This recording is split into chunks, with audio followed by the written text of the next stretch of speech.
After the rain คาเฟ่ที่นครปฐมเดี๋ยวได้พายเรือมีต้นส้มโอ โชว์ช่วยหน่อย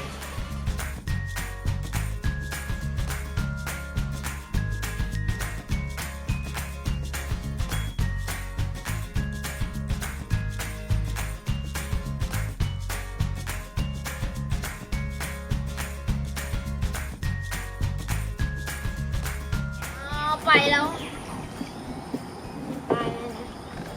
ตาย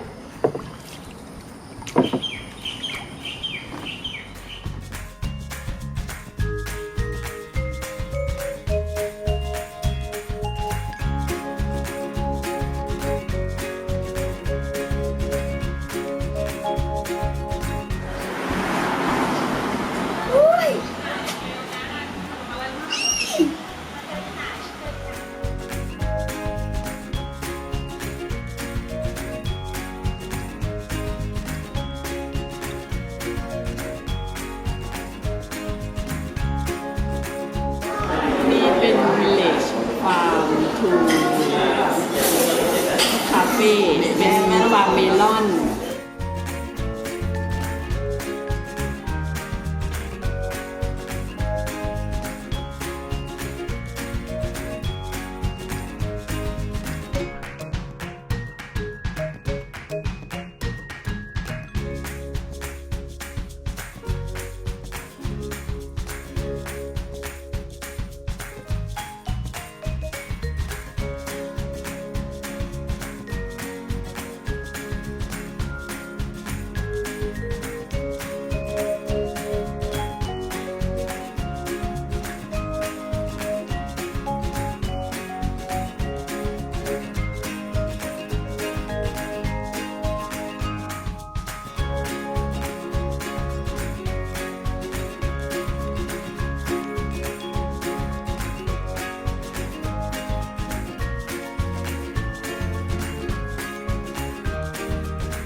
ตอนนี้อยู่ลักน้ำรีสอร์ทที่กาญจนบุรีนี่ประพักสีทองเดี๋ยวเย็นนี้จะไปล่องแพกินข้าว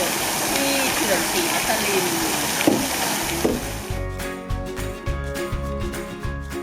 เดี๋ยวเรา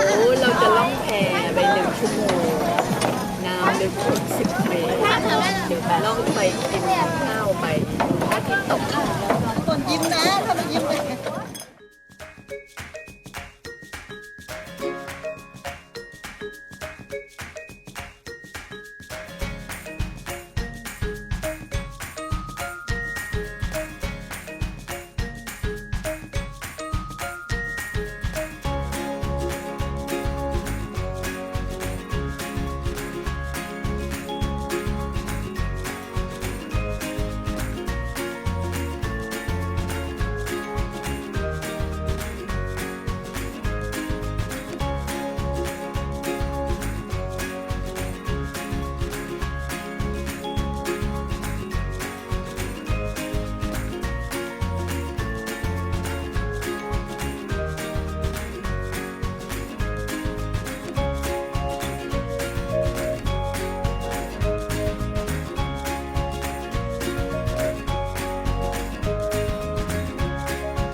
จะเดินเข้าไปเล่นน้ำตก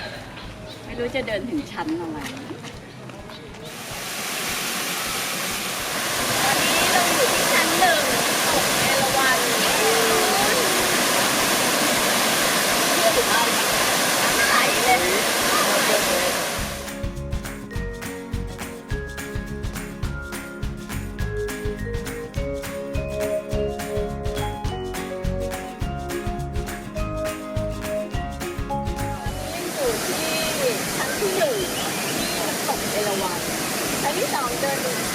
100 เมตรมาเต็มเลย